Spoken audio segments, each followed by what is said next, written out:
আসসালামু আলাইকুম রহমতুল্লাহ। শাপলা স্মৃতি সংসদ প্রতিটি শহীদ পরিবারের দায়িত্ব তুলে নিয়েছে কাঁধে, আলহামদুলিল্লাহ।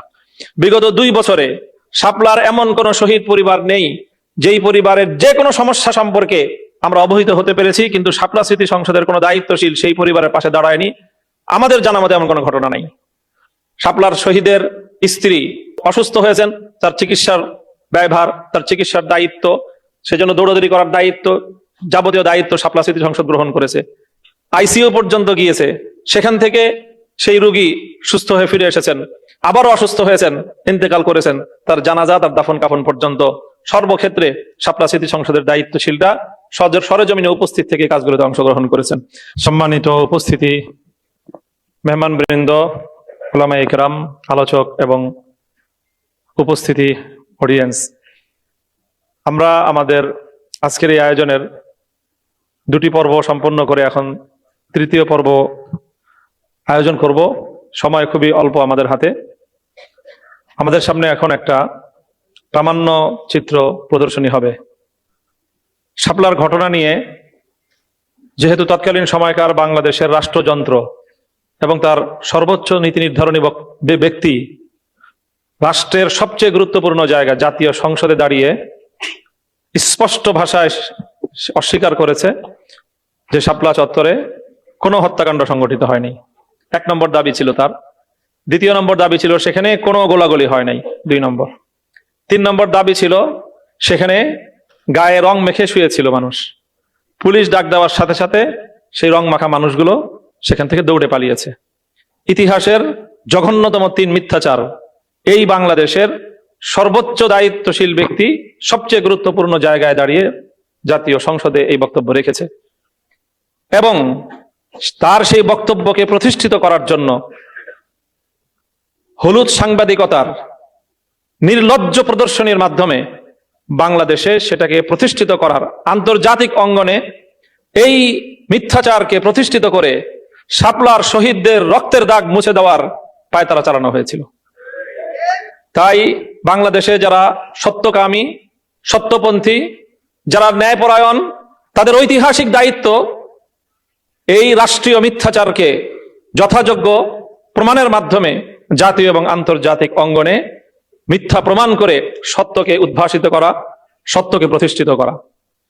শাপলা স্মৃতি সংসদ তার জন্মলগ্ন থেকে এই কাজটি তার সামর্থ্যের সর্বোচ্চটুকু দিয়ে চেষ্টা করে যাচ্ছে, আলহামদুলিল্লাহ। এবং ইনশাআল্লাহ আমাদের এই চেষ্টা অব্যাহত থাকবে। সেই চেষ্টারই অংশ হিসেবে সর্বপ্রথম শাপলা স্মৃতি সংসদ শাপলার সকল শহীদান, যাদের পরিচয় শনাক্ত করা সম্ভব হয়েছে, সেই সকল শহীদানদের ডকুমেন্ট সহ, যাবতীয় প্রামাণ্য পরিচয়ের সকল দলিলাদি সহ একটা স্মারক গ্রন্থ জাতির সামনে উপস্থাপন করেছে। এবং এখন আজকের এই অনুষ্ঠানে সেই স্মারকের 2য় সংস্করণ, প্রত্যেক শহীদের সংক্ষিপ্ত জীবনালেখ্য এবং জীবনের ইতিহাস সহ জাতির সামনে স্মারকের 2য় সংস্করণ প্রকাশ করেছে, যেখানে বিগত সংস্করণের তুলনায় নতুন আরো শহীদের পরিচয় এবং তাদের ইতিহাস সংযুক্ত হয়েছে। আমরা আশা করি আমাদের এই চেষ্টা অব্যাহত থাকবে, আল্লাহর সাহায্য অবারিত থাকবে ইনশাআল্লাহ। এবং শাপলাতে যারা যারা শাহাদাত বরণ করেছেন, নিখোঁজ রয়েছেন, এই জাতীয় ব্যক্তিবর্গের সকল পরিচয় আমরা এখানে অন্তর্ভুক্ত করব। যারা মারাত্মকভাবে ইনজুর্ড এবং আহত হয়েছেন, আমাদের পরবর্তী কার্যক্রম থাকবে, তাদের ইতিহাসটুকুও ইনশাআল্লাহ আমরা জাতির সামনে উপস্থাপন করব। এবং এই প্রকাশিত এই স্মারক গ্রন্থ আমরা এখন বাংলায় প্রকাশ করেছি। আমরা ইতিমধ্যে এটাকে আরবি ভাষায় ভাষান্তরিত করা হয়েছে, ইংরেজি ভাষায়ও ভাষান্তরিত হয়েছে, এবং ইংলিশে ভাষান্তরিত সেই কপিটা এখন শুধুমাত্র সম্পাদনার কাজ চলছে। আমরা এই 3 ভাষার স্মারক একই সাথে আমরা অনলাইনে ওয়েবসাইটে প্রচার করার পাশাপাশি আমরা অফলাইনেও একটা হার্ড কপি আমরা প্রকাশ করব, এবং মানুষের কাছে এই সত্যকে আমরা পৌঁছে দেওয়ার চেষ্টা করব ইনশাআল্লাহ। সেই সাথে শাপলার এই ঘটনা, গণহত্যার ঐতিহাসিক প্রমাণগুলোকে ভিডিও ভিজুয়াল আকারে জাতির সামনে উপস্থাপন করার জন্য শাপলার স্মৃতি সংসদের পক্ষ থেকে একটা ডকুমেন্টারি গত 1.5 বছর ধরে এটাকে আমরা প্রচার করছি। এবং আজ এই 5ই মে বাংলাদেশের বহু জেলায়, বহু জায়গায় এটা পাবলিকলি জনসমাগমের স্থলে 5ই মে এটা প্রদর্শিত হয়েছে, এবং ব্যাপকভাবে মানুষ শাপলার গণহত্যার এই প্রামাণ্য দৃশ্যগুলো তারা দেখেছে। বাংলাদেশের মানুষের চোখের অশ্রু ঝরেছে, বাংলার মানুষের চোখের অশ্রু শহীদের রক্তের সাথে গিয়ে মিলিত হয়ে এই ইতিহাস অমরতা লাভ করছে ইনশাল্লাহ। এবারে আরো একটি আমরা ডকুমেন্টারি শাপলা স্মৃতি সংসদের পক্ষ থেকে প্রস্তুত করা হয়েছে, সেটা এখন আপনাদের সামনে প্রদর্শিত হবে। এই ডকুমেন্টারি সম্পর্কে আমাদের মন্তব্য হলো এবং আমাদের অকপট স্বীকৃতি হলো এই যে অন্য কোনো কাজই মানুষের একেবারে শতভাগ নির্ভুল হওয়া সম্ভব না। আবার বলছি, মানুষের কোনো কাজই শতভাগ নির্ভুল হওয়া সম্ভব না, কিছু ভুল ভ্রান্তি থাকবেই। আর এই জাতীয় কাজে ভুল ভ্রান্তি অনেক বেশি থাকে। আমাদের গতবারের কাজেও অনেক অপূর্ণতা ছিল, অনেক মিস্টেক ছিল, অনেক ভুল ছিল, সেটা আমরা একটু একটু করে কারেকশন করার চেষ্টা করেছি। এবারের যেই প্রামাণ্য চিত্র তৈরি করা হয়েছে, আমরা কোনোভাবে এটার পরিপূর্ণতা দাবি করছি না এবং প্রয়োজন পূরণে যথেষ্ট সেই দাবি করার প্রশ্নই আসে না। হ্যাঁ, আমরা এতটুকু বলছি যে আমরা আমাদের সামর্থ্যের আলোকে চেষ্টা করছি এবং আমাদের এই চেষ্টার তুলনায় যারা আমাদের চেয়ে আরো দক্ষ, আরো যোগ্য, যাদের সামর্থ্য আরো বেশি, তারা আরো সুন্দর করে, আরো নিপুণ ভাবে, আরো পূর্ণাঙ্গ করে দেশের সামনে, জাতির সামনে, বিশ্ববাসীর সামনে শাপলার এই গণহত্যার প্রমাণগুলো তারা বিভিন্নভাবে উপস্থাপন করতে এগিয়ে আসবেন, এই আহ্বান আমাদের থাকছে। কাজেই শুধু আমাদের যেখানে অপূর্ণতা থাকছে, সকলের কাছে আমাদের আহ্বান যে এই বিষয়ে আপনাদের পরামর্শ, আপনাদের দিক নির্দেশনা, আপনাদের যে কোনো ধরনের গাইডলাইন আমরা সানন্দ চিত্তে গ্রহণ করব। শাপলা স্মৃতি সংসদকে আপনারা অবহিত করবেন। আমরা আপনাদের দর্শকদের, পাঠকদের, সমালোচকদের সকল সমালোচনাকে আন্তরিকভাবে গ্রহণ করে আমরা সেই অনুযায়ী আমাদেরকে সংশোধন করার, আমাদের কাজগুলোকে আরো নির্ভুল করার, আরো সুন্দর করার উদ্যোগ আমরা নিব। এবং অনেক কাজের মধ্য দিয়ে এই আয়োজন হয়েছে, বুঝতেই পারছেন। বিশাল এক কর্মযজ্ঞ আমাদের সামর্থ্যের জায়গা থেকে আমরা করেছি। বাংলাদেশের প্রতিটি বিশ্ববিদ্যালয় থেকে আমরা শিক্ষার্থীদেরকে, ছাত্রছাত্রীদেরকে, স্কুল থেকে ছাত্রছাত্রীদেরকে, কলেজগুলো থেকে ছাত্রছাত্রীদেরকে এবং মাদ্রাসাগুলো, আলিয়া মাদ্রাসা, কওমি মাদ্রাসা থেকে শিক্ষার্থীদেরকে, ছাত্রছাত্রীদেরকে, সবাইকে আমরা এই প্রতিযোগিতার মাধ্যমে শাপলার সাথে, শাপলার চেতনার সাথে একীভূত করার একটি অনেক বড় পদক্ষেপ নিয়েছি আলহামদুলিল্লাহ। এবং প্রায় 5,000 প্রতিযোগী এবার অংশগ্রহণ করেছে এই প্রতিযোগিতায়। তো এই 5,000 প্রতিযোগীর তাদের যে প্রতিযোগিতার ম্যাটার, কবিতা, প্রবন্ধ রচনা, গল্প, স্মৃতিচারণ, এগুলো যে পরীক্ষা নিরীক্ষা করতে যে পরীক্ষক, এক্সামিনার, তাদেরই তো গলদঘর্ম হয়েছে। খালি খাতা দেখে যে ইনসাফের সাথে, ন্যায়পরায়ণতার সাথে নম্বর দিয়ে যে যারা বিজয়ী তাদেরকে শনাক্ত করাটা, এটা খুব সহজ বিষয় ছিল না। আমরা চেষ্টা করেছি নিরপেক্ষভাবে এবং মানসম্মত প্রত্যেকটা বিষয়ের ক্ষেত্রে যারা দক্ষ, যোগ্য ব্যক্তিদেরকে দিয়ে আমরা প্রতিযোগিতার মূল্যায়ন করার চেষ্টা করেছি এবং সেই আলোকে আমরা আজকে আমাদের সামর্থ্যের সর্বোচ্চটুকু দিয়ে আমরা তাদেরকে সম্মানিত করেছি। আমরা 110 জন প্রতিযোগীকে পুরস্কৃত করেছি।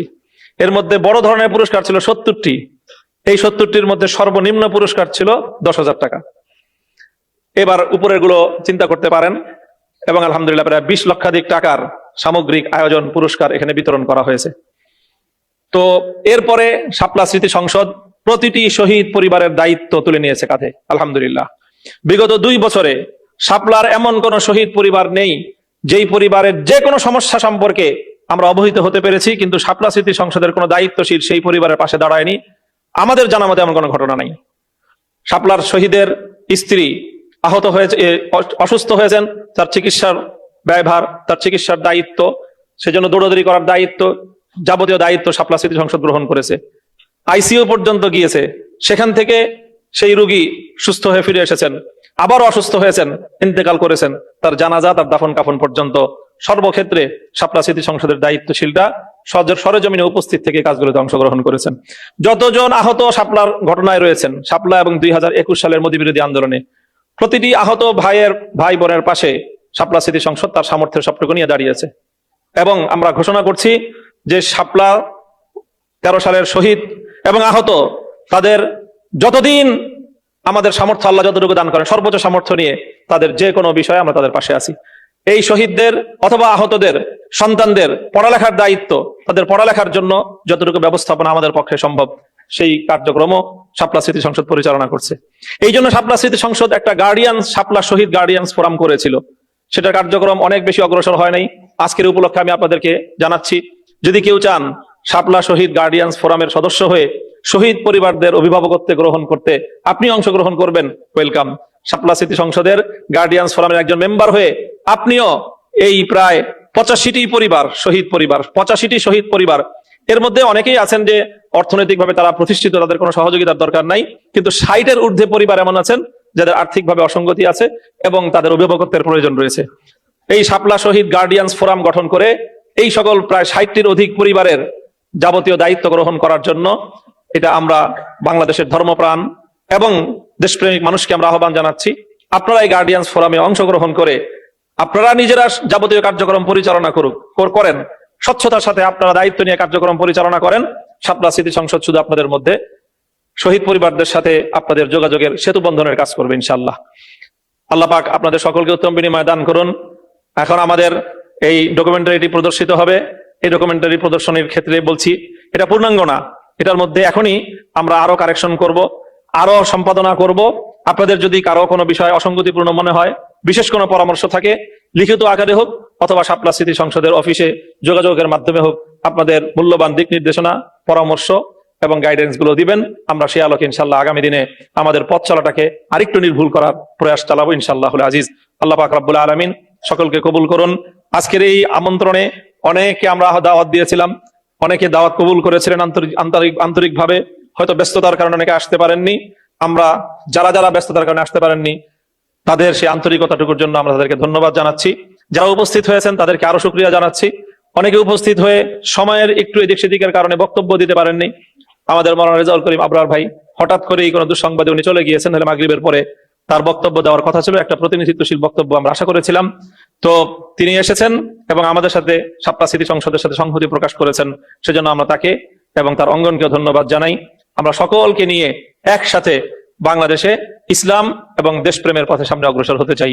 সকলকে ধন্যবাদ এবং আজকের এই অনুষ্ঠানে সম্মিলিত হওয়ার জন্য এবং অনুষ্ঠানকে সাফল্যমণ্ডিত করার জন্য সকলের প্রতি আন্তরিক কৃতজ্ঞতা জ্ঞাপন করছি এবং আগামী দিনের পথ চলায় আপনাদের সকল আন্তরিক সহযোগিতা এবং দোয়া কামনা করে বক্তব্য শেষ করছি এবং সকলকে আজকের এই প্রদর্শনীটি সুন্দরভাবে দেখার, উপভোগ করার আমন্ত্রণ জানাচ্ছি। ওয়া আখিরু দাওয়ানা আলহামদুলিল্লাহি রাব্বিল আলামিন। আসসালামু আলাইকুম ওয়া রাহমাতুল্লাহ।